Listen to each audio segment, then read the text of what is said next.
So the gospel that Jesus preached, Jesus as a preacher, Jesus was a preacher. So I'm very happy to be in those kinds of footsteps. There's something about telling the truth. It needs to be said, it needs to be heard. What was it that Jesus preached?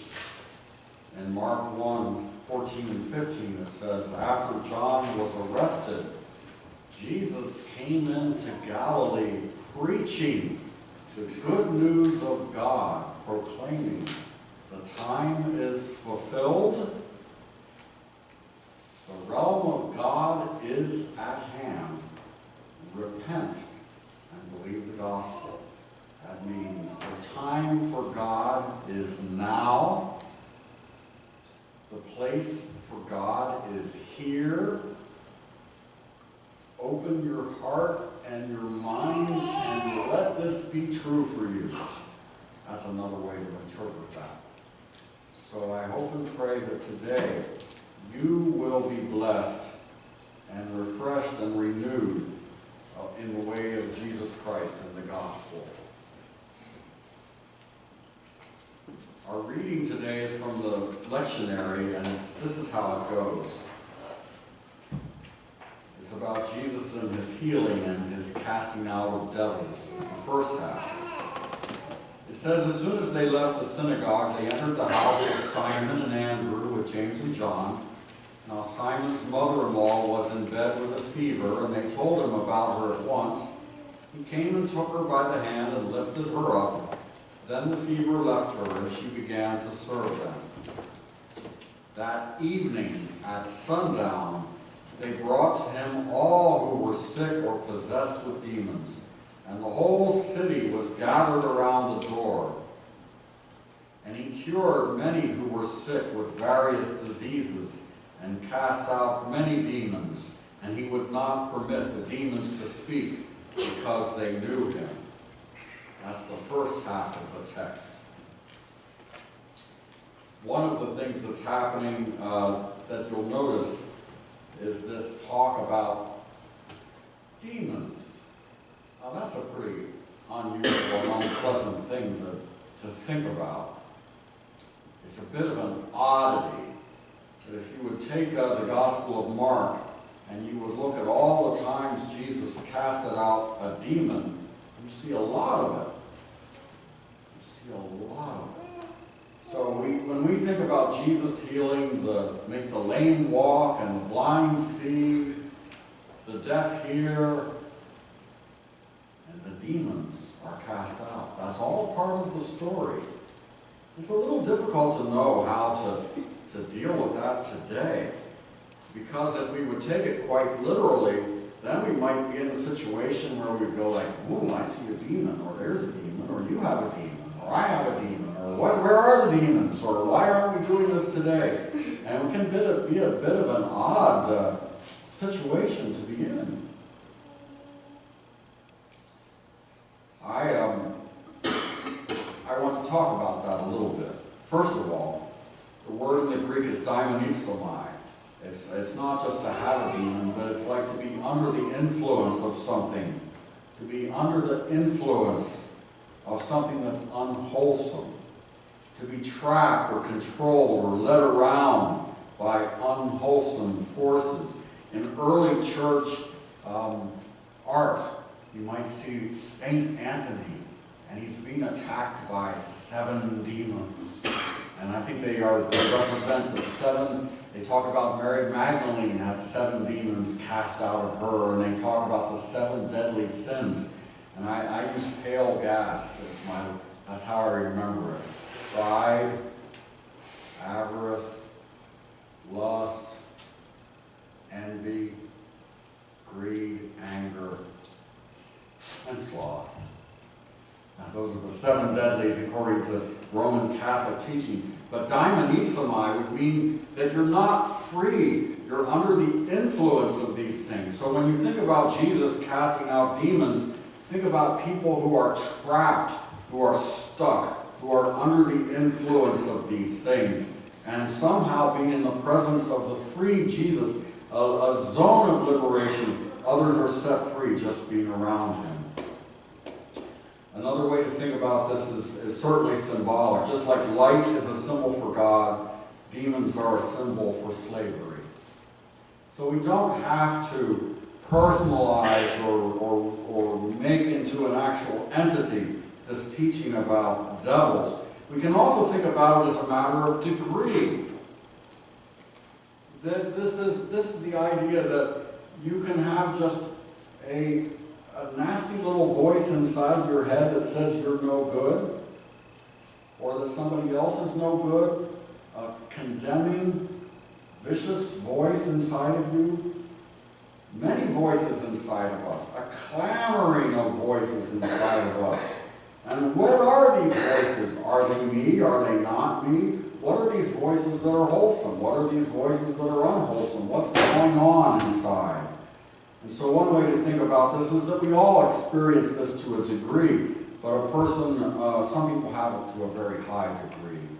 And they speak and they say and they act out ways that are very unpleasant and unhelpful for them.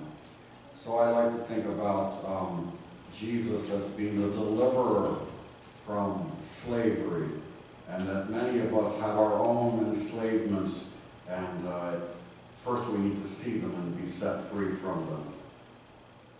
And so I think the way this works is that Jesus himself practiced freedom, and so he was able to free others. You can't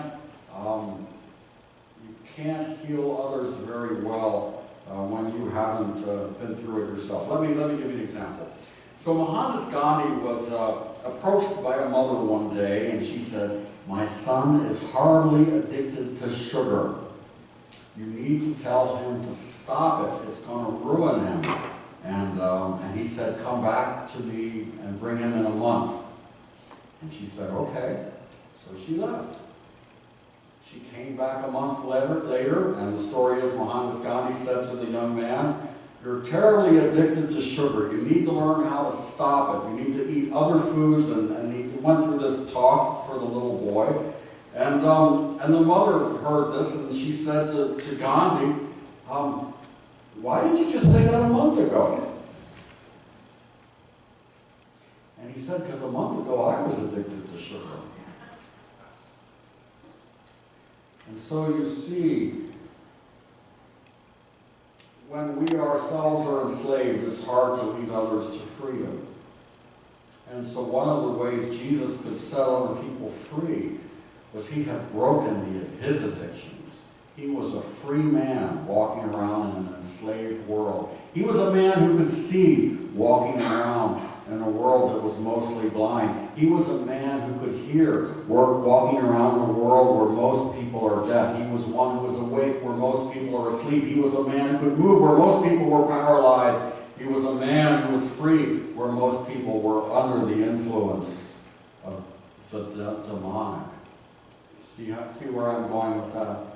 And so, they were right to bring their sick and their disease to Jesus, and that's a metaphor for us to also bring ourselves to Jesus so we can see, so we can hear, so we can be free.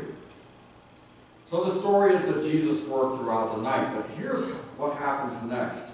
It says, "In the morning, while it was still very dark, he got up and went out to a deserted place, and there he prayed. And Simon and his companions hunted for him. When they found him, they said, 'Everyone's searching for you.' He answered, 'Let us go on to the neighboring towns, so that I may proclaim the message there also.'" Again, Jesus he thought it was important what he preached, what he taught. So the healing and the casting out of devils was something that he did. But the real thing is, he said, "that I may proclaim the message." And what is that message? It was that one I said to you earlier from Mark 1:14 and 15. The time is fulfilled. The realm of God is at hand. Repent and believe the gospel. The time is now. The place is here. Open your mind to this. Give yourself to this. God's realm is right here and now. Let the justice come. Let the love come. Let the life come. This is the time, brothers and sisters. That was his message. And that's what he wanted to preach. so that I may proclaim the message there also, for this is what I came out to do. And he went throughout Galilee, proclaiming the message in their synagogues and casting out demons.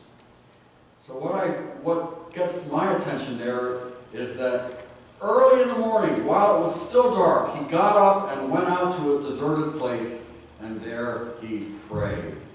Jesus got up early in the morning before the sun was up and prayed.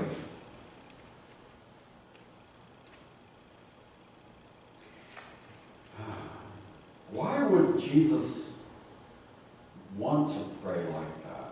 Why might Jesus even need to pray like that? If we think about Jesus as God made flesh, we would think, well, he doesn't need to pray. But if we think of him as a man, a person like us, who needed to pray just like we needed to pray, then I think we can understand something about it. I think the first reason why Jesus prayed was simply because he loved God. And God loved him. In the Shema it says, "Hear, O Israel, the Lord is thy God, the Lord is one, and you shall love the Lord your God with all your heart, all your soul, and all your might."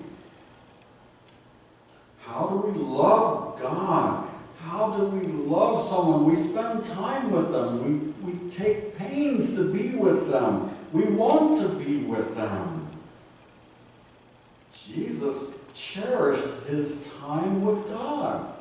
And of course, God's there in the middle of a crowd too, but he liked his alone time.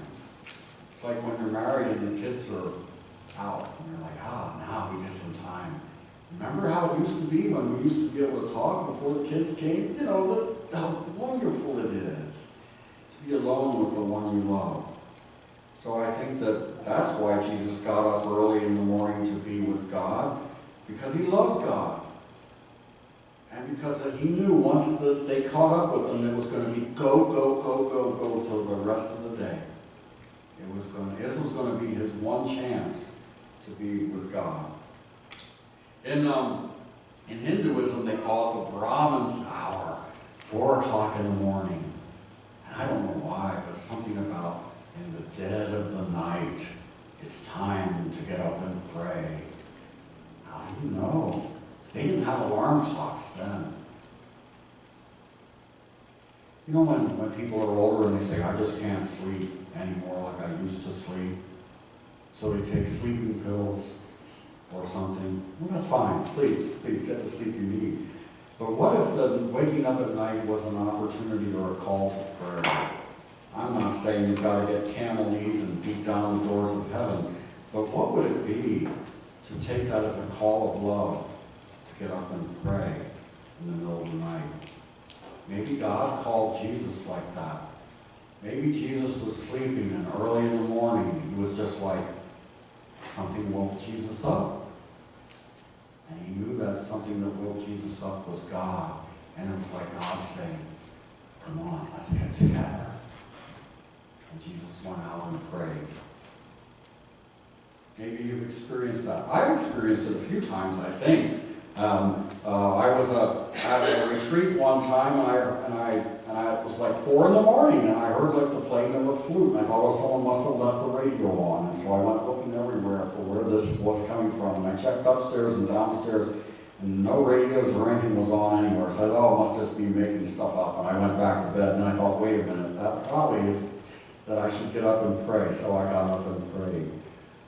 Another time I was at a time like that, and I heard knock on the door, and I was like, what? Yes? What is that? And it's like, nobody was there. And I thought, oh, it's probably the house settling. You know, a house will settle and the wood creaks and cracks, and probably it was just the house just cracking like that. But I thought, maybe it's that I'm supposed to pray, so I got up and prayed. But the more real story is my dog gets up and tells me I have to get up and pee, and maybe that's why I should get up and pray. Or I have to go to the restroom, and maybe that's the way I should get up and pray. Or this morning, it was the alarm clock that went off that meant it was time to get up and pray. Brahman's hour. Something about the early morning hour. is a precious time of prayer for Jesus. And maybe it could be for some of you. Maybe it could be. Just think about this. When you get up in the middle of the night, take a moment to think of it as a short call to prayer. You don't have to stay up long, but maybe pray something. See what happens. Another reason why I think Jesus would pray is that it's a cleansing.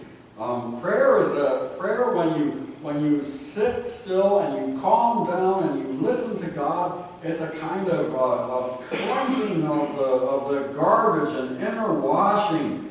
It's a never-ending process of surrendering. It's detoxing, if you will. It's revolutionary. It's getting the stuff out of your mind and your head from yesterday and clearing the decks for today. And just think of all the stuff that he went through the day before, all the junk and all the nasty stuff and business he went through. And by getting up early in the morning and being able to just detox, clarify, settle, he could get those unwholesome voices and feelings out of his life. And so prayer can be a kind of inner cleansing. If you just try to be still, the junk comes up, and the junk can be given to God, and then you can go on with your life. Imagine if you were out working on your car, and your hands were covered with grease and oil, and then your spouse said to you, "Would you hang up the laundry, please, on the line?" Or well, nowadays we'd say, "Put the laundry into the clothes dryer." You know you need to wash your hands first, or else you're going to get that grease and grime on all the white shirts.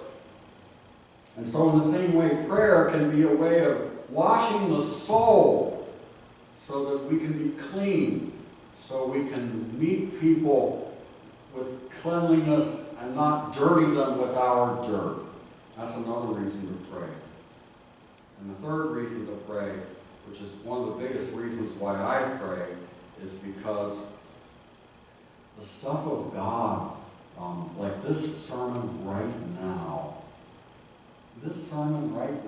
might go right to your heart and be like a light coming on that never turns off. Or it might just be another day and nothing happens. The work of God is a miraculous work. It's not just information. It's certainly not just entertainment. It's an actual call to transformation and initiation. And it's not anything I can do. I can prepare the best I can to try to preach a good sermon. But ultimately, whatever happens with us is like a divine act of God in our lives. And so it's recognizing the need for God, because nothing happens without God. That's another reason why to pray.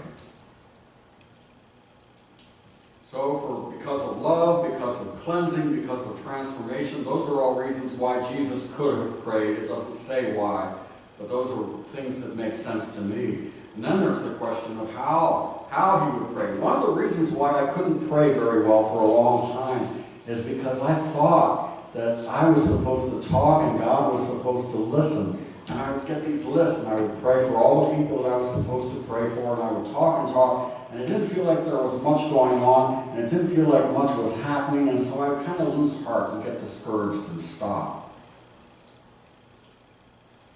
How to pray, how to pray. Rabbi Arta Kaplan says the Hebrew word for, he calls it meditation.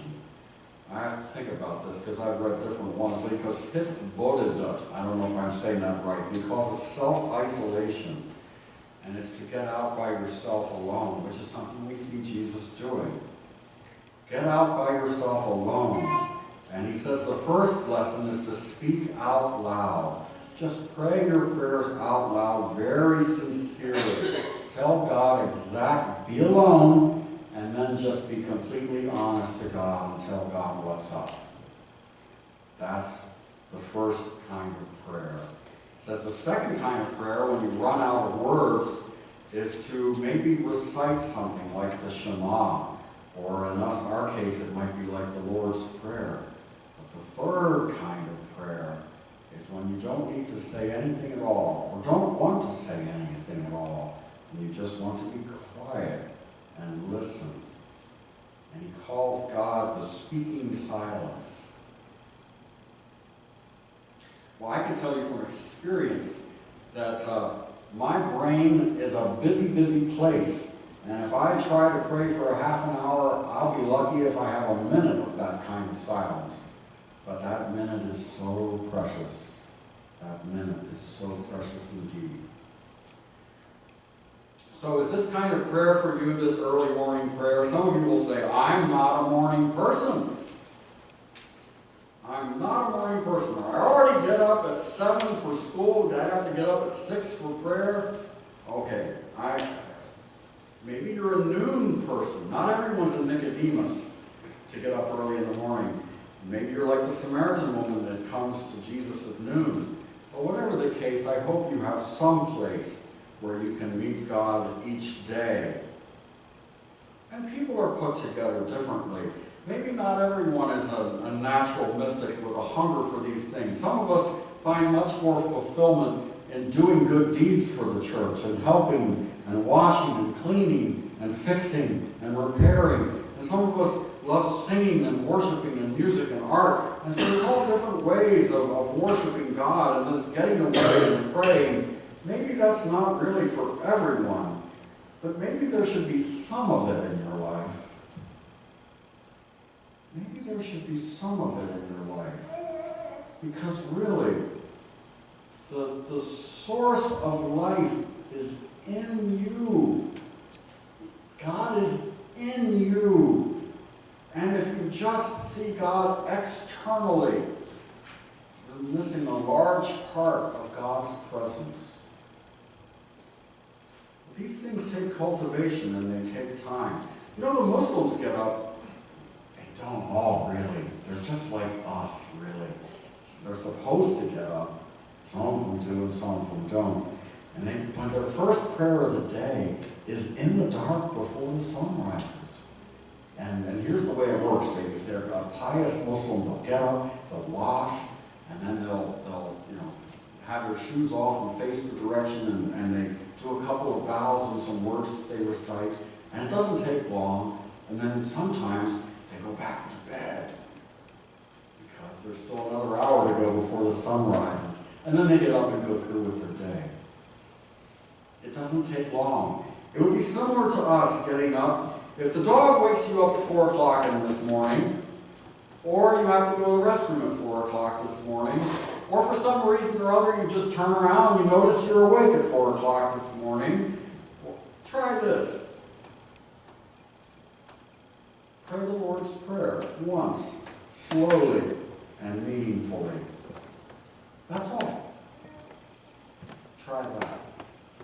Think that you didn't just wake up for nothing, but you woke up for a purpose, and you can offer that. You can get out of bed and get on your knees, or you can lay in the covers if you want to. But just then, that night, our Father, who art in heaven.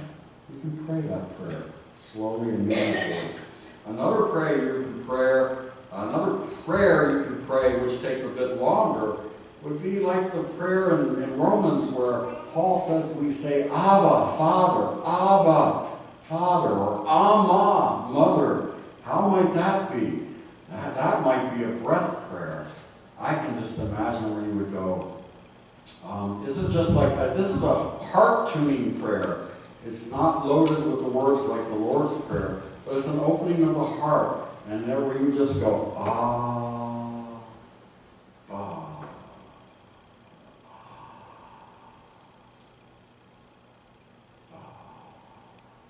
just pray, Abba, in and out. And what are you saying? You're saying, Father, Father, Father. It's really a beautiful prayer. It's a heart-opening prayer. When it says, you shall love the Lord your God with all your heart, this is one of the ways to address that. And the most difficult prayer of all might be the one which is where you're just still and silent and quiet. So you can start out with many words and then go to few words and then go to no words. And as the words come up again and you say, no, no, no, I'm not here to be thinking about the car, I let that go and I'm just going to be with God. God, be in me and change me and do what you want in me or don't do whatever. It's all up to you. You're in me, I'm waiting. And then you think about something else and you go, oh no, I'm not here to think about that. I'm just going to be quiet right now with you, God, you do what your will be done in me. And then something else comes up and you have an itch and you just be quiet again. Returning again and again and again to the stillness and the quiet in the presence of God. That must be the hardest prayer of all. But think about it. Think about it. Because even Jesus, with all of his togetherness, still found it necessary to get some time alone with God. How much more do we really need that? But rather than starting too big and failing and then quitting, just start with, if you wake up in the middle of the night, pray the Lord's Prayer. You still want to pray some more? Pray Abba, Abba. You still feel like praying more than that? Try being quiet for a while. And may God bless you. God who loves you and calls you early in the morning and at noon to come away and spend some time together.